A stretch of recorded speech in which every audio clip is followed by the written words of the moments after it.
क्या दीपक को रोज धोना सही है या नहीं, मंदिर में भगवानों की कितनी मूर्तियां रखनी चाहिए। तो महाराज आज हम मुख्य रूप से बात करेंगे घर के मंदिर में दीपक और घंटी के सही उपयोग के बारे में। क्या दीपक को रोज धोना चाहिए या हफ्ते में केवल 1-2 बार भी धो सकते हैं? अगर धातु का दिया हो तो उसे कब और कैसे साफ करना चाहिए? मिट्टी के दीपक को जलाने का सही समय और सही अवसर कौन से हैं? मंदिर में किस प्रकार की घंटी का उपयोग सबसे शुभ माना जाता है?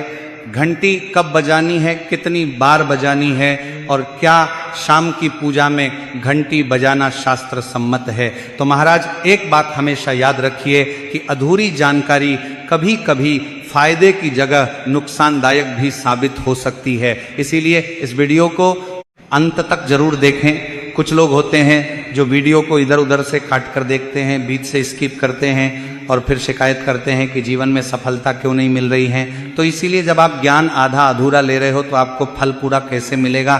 तो महाराज सबसे पहले बात करते हैं मिट्टी के दिए की। ये साधारण सा दिखने वाला दिया वास्तव में शुद्धता और पवित्रता का प्रतीक है।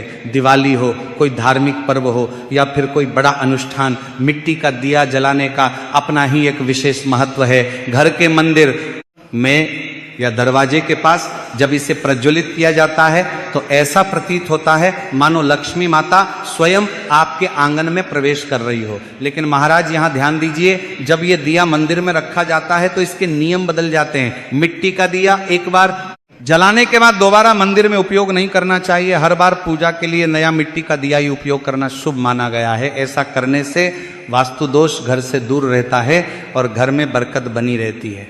अब महाराज जरा सोचिए, हम में से कितने लोग हैं जो इस नियम का पालन करते हैं? अक्सर हम एक ही मिट्टी के दिए को बार बार इस्तेमाल करते रहते हैं, ये सोच कर कि इससे क्या फर्क पड़ेगा। लेकिन यही छोटी सी लापरवाही धीरे धीरे हमारे जीवन में नकारात्मकता का कारण बन जाती है। शास्त्रों में कहा गया है कि जो वस्तु एक बार अग्नि और पूजा में उपयोग हो चुकी हो उसकी ऊर्जा बदल जाती है, इसलिए उसे बार बार उपयोग करना उचित नहीं माना गया है। इसीलिए जब भी आप विशेष पूजा करें, त्योहार हो या कोई व्रत हो, तो नए मिट्टी के दीपक का ही उपयोग करें। इससे आपके घर में शुद्धता और सकारात्मक ऊर्जा का संचार बना रहेगा। अब महाराज बात करते हैं धातु के दिए की, क्योंकि आजकल अधिकतर घरों में पीतल या तांबे के दिए का ही उपयोग किया जाता है। आपने देखा होगा कि ये दिए दिखने में बहुत सुंदर होते हैं और लंबे समय तक चलते हैं, लेकिन क्या केवल सुंदरता ही पर्याप्त है? बिल्कुल नहीं। इनकी नियमित सफाई और शुद्धि भी उतनी ही आवश्यक है। इसीलिए धातु के दिए को रोज साफ करना चाहिए, खासकर जब वह रोजाना पूजा में उपयोग हो रहा हो। अगर आप इसे कई दिनों तक बिना साफ किए जलाते रहते हैं तो उसमें जमा कालिक और तेल की परत नकारात्मक ऊर्जा को आकर्षित करने लगती है। ये नकारात्मकता धीरे धीरे आपके घर के वातावरण को प्रभावित करती है और पूजा का प्रभाव कम होने लगता है। इसीलिए महाराज ये नियम बना लें कि रोज पूजा से पहले दिए को साफ करें। अगर संभव हो तो उसे गंगा जल से धोएं, क्योंकि गंगा जल को सबसे पवित्र माना गया है। गंगा जल से धोने से दिया केवल बाहर से ही नहीं बल्कि ऊर्जा के स्तर पर भी शुद्ध हो जाता है। अगर गंगा जल उपलब्ध नहीं है तो साफ पानी से धोकर उसे अच्छी तरह पोंछ लें और फिर उपयोग करें। लेकिन हफ्ते में कम से कम एक बार गंगा जल से शुद्धि अवश्य करें। इससे आपके पूजा स्थल में सकारात्मक ऊर्जा का प्रवाह बना रहेगा और आपकी पूजा का प्रभाव कई गुना बढ़ जाएगा। अब महाराज एक और महत्वपूर्ण बात जो अक्सर लोग नजरअंदाज कर देते हैं वह है दिए की बत्ती। बहुत से लोग बिना सोचे समझे किसी भी प्रकार की बत्ती का उपयोग कर लेते हैं, लेकिन शास्त्रों में इसके भी स्पष्ट नियम बताए गए हैं। घी के दीपक में हमेशा रुई की बत्ती का ही उपयोग करना चाहिए, जबकि तेल के दीपक में लाल मौली या कलावे की बत्ती का उपयोग करना शुभ माना जाता है। रुई की बत्ती से निकलने वाली लौ स्थिर और शांत होती है, जो मन को एकाग्र करने में मदद करती है। वहीं मौली की बत्ती से वातावरण में एक विशेष प्रकार की ऊर्जा उत्पन्न होती है जो नकारात्मक शक्तियों को दूर रखने में सहायक होती है। और महाराज ध्यान दीजिए, एक और गूढ़ बात, कभी भी एक ही स्थान पर घी और तेल का दीपक बहुत पास पास नहीं जलाना चाहिए। दोनों की प्रकृति अलग होती है और उनकी ऊर्जा भी अलग होती है। अगर इन्हें गलत तरीके से एक साथ रखा जाए तो ऊर्जा का संतुलन बिगड़ सकता है। इसलिए यदि आप दोनों दीपक जला रहे हैं तो उनके बीच थोड़ा अंतर अवश्य रखें। इससे आपके पूजा स्थल की ऊर्जा संतुलित बनी रहेगी और आपको अधिक सकारात्मक परिणाम प्राप्त होंगे। अब महाराज बात करते हैं दीपक जलाने के सही समय। तो महाराज दीपक कभी भी किसी भी समय नहीं जलाना चाहिए, इसका भी एक निश्चित समय होता है। सबसे शुभ समय होता है ब्रह्म मुहूर्त या सूर्योदय का समय, जब वातावरण सबसे अधिक शुद्ध और शांत होता है। उस समय दीपक जलाने से आपके पूरे दिन पर सकारात्मक प्रभाव पड़ता है। दूसरा समय होता है शाम का, जब सूर्य अस्त होने लगता है और गोधूली बेला होती है। इस समय दीपक जलाना अत्यंत शुभ माना जाता है, क्योंकि यह अंधकार को दूर करने का प्रतीक है। अब महाराज हम बात करते हैं घर के मंदिर की घंटी से जुड़े उन रहस्यों की, जिनके बारे में बहुत कम लोग सही जानकारी रखते हैं और अनजाने में ऐसी गलतियां कर बैठते हैं जिनका प्रभाव उनके पूरे जीवन पर पड़ता है। तो महाराज सबसे पहली बात ये समझ लीजिए कि घंटी को कभी भी इधर उधर कहीं भी नहीं रखना चाहिए। बहुत से लोग घंटी को ऐसे ही किसी कोने में रख देते हैं या मंदिर से दूर रख देते हैं, जो कि बिल्कुल गलत है। घंटी का स्थान हमेशा पूजा स्थल के पास या मंदिर के प्रवेश द्वार पर होना चाहिए, ताकि उसकी ध्वनि पूरे स्थान में समान रूप से फैल सके। और एक बहुत महत्वपूर्ण बात, घंटी को कभी भी दक्षिण दिशा में नहीं रखना चाहिए, क्योंकि शास्त्रों में दक्षिण दिशा को यम की दिशा माना गया है और वहां घंटी रखने से पूजा का प्रभाव कम हो सकता है। इसलिए हमेशा ध्यान रखें कि घंटी का स्थान सही दिशा में हो, ताकि आपकी पूजा का पूरा फल आपको प्राप्त हो सके। अब महाराज बात करते हैं कि किस प्रकार की घंटी सबसे शुभ मानी जाती है। तो महाराज पीतल की घंटी को सबसे अधिक पवित्र और प्रभावशाली माना गया है, क्योंकि पीतल में एक विशेष प्रकार की ध्वनि उत्पन्न करने की क्षमता होती है, जो वातावरण को तुरंत शुद्ध कर देती है। विशेष रूप से जिस घंटी पर गरुड़ की आकृति बनी होती है, उसे अत्यंत शुभ माना गया है। इसे गरुड़ घंटी कहा जाता है और माना जाता है कि इसकी ध्वनि से भगवान विष्णु की कृपा शीघ्र प्राप्त होती है और घर में सुख समृद्धि बनी रहती है। अब एक सबसे महत्वपूर्ण प्रश्न आता है कि घंटी कब और कितनी बार बजानी चाहिए, क्योंकि महाराज बहुत से लोग बिना सोचे समझे घंटी को बार बार बजाते रहते हैं या बहुत जोर जोर से बजाते हैं, जो कि बिल्कुल गलत है। शास्त्रों के अनुसार पूजा के दौरान घंटी को मर्यादा में रहकर ही बजाना चाहिए। जब आप पूजा प्रारंभ करें तो 3 बार धीरे और स्पष्ट ध्वनि के साथ घंटी बजाएं। इसी के साथ जब आप भगवान को भोग अर्पित करते हैं, तब घंटी को 5 बार बजाना शुभ माना जाता है। ऐसा करने से यह संकेत जाता है कि आप भगवान को भोग समर्पित कर रहे हैं और आपकी भावना उन तक शीघ्र पहुंचती है। लेकिन ध्यान रखें कि घंटी को लगातार बजाते रहना या बहुत तेज आवाज में बजाना उचित नहीं है, क्योंकि इससे मन विचलित हो सकता है और पूजा में एकाग्रता भंग हो जाती है।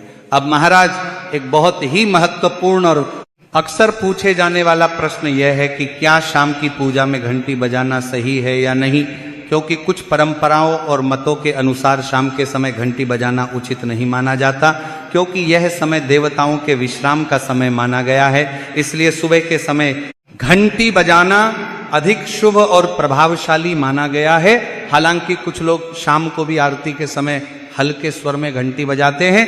अब महाराज एक और बात जो बहुत कम लोग जानते हैं, वह यह है कि घंटी को हमेशा दाहिने हाथ से ही बजाना चाहिए। बाएं हाथ से घंटी बजाना अशुभ माना जाता है और इससे पूजा का प्रभाव कम हो सकता है। इसी के साथ महाराज जब भी आप किसी मंदिर में जाएं तो प्रवेश करते समय ही घंटी बजाएं, बाहर निकलते समय घंटी बजाने की आवश्यकता नहीं होती है। बहुत से लोग जाते समय भी घंटी बजाते हैं, जो कि सही नहीं माना गया है। घंटी बजाने का अर्थ है कि आपने भगवान के दरबार में प्रवेश कर लिया है और अपनी उपस्थिति का संकेत दे दिया है। एक बार घंटी बजाने का अर्थ होता है कि आप भगवान के सामने उपस्थित हो गए हैं। अब महाराज हम आगे बढ़ते हैं और बात करते हैं पूजा के समय, दिशा और आसन के महत्व की। ये बात बहुत कम लोग जानते हैं कि पूजा करते समय आपकी दिशा का भी बहुत बड़ा प्रभाव होता है। पूजा करते समय आपका मुख हमेशा पूर्व दिशा की ओर होना चाहिए, क्योंकि यह दिशा सूर्य की दिशा है और इसे सबसे शुभ माना गया है। पूर्व दिशा से आने वाली ऊर्जा आपके मन और शरीर दोनों को सकारात्मक बनाती है। यदि किसी कारणवश आप पूर्व दिशा की ओर मुख करके पूजा नहीं कर सकते तो पश्चिम दिशा भी स्वीकार्य मानी गई है, लेकिन उत्तर और दक्षिण दिशा की ओर मुख करके पूजा करना उचित नहीं माना गया है। विशेष रूप से दक्षिण दिशा की ओर मुख करके पूजा करने से बचना चाहिए, क्योंकि यह दिशा नकारात्मक ऊर्जा से जुड़ी मानी जाती है। अब महाराज बात करते हैं भगवान के आसन की। भगवान की मूर्ति या तस्वीर को कभी भी सीधे जमीन पर नहीं रखना चाहिए, यह बहुत बड़ी भूल मानी जाती है। भगवान का आसन हमेशा आपके आसन से ऊंचा होना चाहिए। कम से कम 10 इंच की ऊंचाई पर भगवान की स्थापना करनी चाहिए, ताकि पूजा स्थल की ऊर्जा संतुलित बनी रहे। इसी के साथ महाराज जब आप स्वयं जब पूजा करें तो हमेशा किसी आसन या चटाई पर बैठकर ही पूजा करें। सीधे जमीन पर बैठकर पूजा करना उचित नहीं माना गया है। आसन पर बैठने से आपकी ऊर्जा स्थिर रहती है और आपका मन अधिक समय तक एकाग्र रह पाता है। लेकिन ध्यान रखें कि आपका आसन भगवान के आसन से ऊंचा नहीं होना चाहिए, क्योंकि यह मर्यादा के विरुद्ध माना जाता है। अब महाराज एक और महत्वपूर्ण बात जो कई लोग अक्सर नज़रअंदाज कर देते हैं, और वो है पूजा में उपयोग किए जाने वाले फूल। बहुत से लोग भगवान को चढ़ाए गए फूलों को कई दिनों तक वैसे ही मंदिर में रखे रहने देते हैं, जो कि बिल्कुल गलत है। मुरझाए हुए या सड़े हुए फूल नकारात्मक ऊर्जा को आकर्षित करते हैं और पूजा स्थल की पवित्रता को कम कर देते हैं। इसलिए हमेशा ताजे और सुगंधित फूल ही भगवान को अर्पित करें, और जब वे मुरझा जाएं तो उन्हें सम्मान पूर्वक हटा दें। साथ ही मुरझाए हुए फूलों को कभी भी कूड़ेदान में नहीं फेंकना चाहिए, बल्कि उन्हें किसी पेड़ पौधे की जड़ में रख दें या किसी जल स्रोत में प्रवाहित कर दें। इससे उनकी पवित्रता बनी रहती है। महाराज अब हम जानेंगे कि घर के पूजा मंदिर में कौन सी चीजें रखना अत्यंत शुभ होता है और कौन सी चीजें ऐसी हैं जिन्हें भूल कर भी मंदिर में नहीं रखना चाहिए। क्योंकि महाराज कई बार हम मंदिर में कई तरह की वस्तुएं रख लेते हैं, लेकिन अनजाने में कुछ ऐसी चीजें भी रख देते हैं जो नकारात्मक ऊर्जा को आकर्षित करती हैं और धीरे धीरे उनके जीवन में परेशानियां बढ़ने लगती हैं। तो महाराज सबसे पहले ये समझ लीजिए कि पूजा घर केवल एक स्थान नहीं होता, बल्कि ये आपके घर का सबसे पवित्र और ऊर्जावान केंद्र होता है। यहाँ रखी हर वस्तु एक विशेष प्रकार की ऊर्जा उत्पन्न करती है, इसलिए यहाँ क्या रखना है और क्या नहीं ये जानना बहुत आवश्यक है। सबसे पहली और महत्वपूर्ण बात यह है कि घर के मंदिर में कभी भी टूटी हुई मूर्तियां या खंडित तस्वीरें नहीं रखनी चाहिए। बहुत से लोग पुरानी या टूटी मूर्तियों को भावनाओं के कारण हटाते नहीं हैं, लेकिन शास्त्रों के अनुसार खंडित मूर्ति पूजा योग्य नहीं मानी जाती हैं और यह नकारात्मक ऊर्जा का कारण बन सकती है। ऐसी मूर्तियों को सम्मानपूर्वक किसी पवित्र जल में विसर्जित कर देना चाहिए। अब महाराज एक और महत्वपूर्ण नियम जो बहुत कम लोग जानते हैं वह यह है कि मंदिर में एक ही देवता की एक से अधिक मूर्तियां या तस्वीरें नहीं रखनी चाहिए। कई लोग भगवान गणेश या भगवान कृष्ण की कई तस्वीरें एक साथ रख लेते हैं, ये सोचकर कि इससे पूजा अधिक प्रभावशाली होगी, लेकिन वास्तव में इससे ऊर्जा का संतुलन बिगड़ सकता है। एक ही देवता का एक ही स्वरूप रखना सबसे शुभ माना गया है। अब महाराज बात करते हैं शिवलिंग की।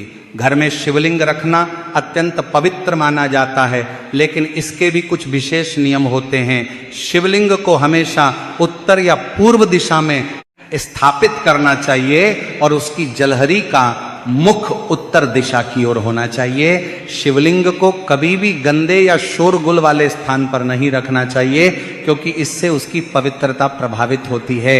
यदि आप शिवलिंग की नियमित पूजा नहीं कर सकते तो उसे घर में स्थापित करने से बचना चाहिए, क्योंकि शिवलिंग की सेवा और नियमों का पालन करना आवश्यक होता है।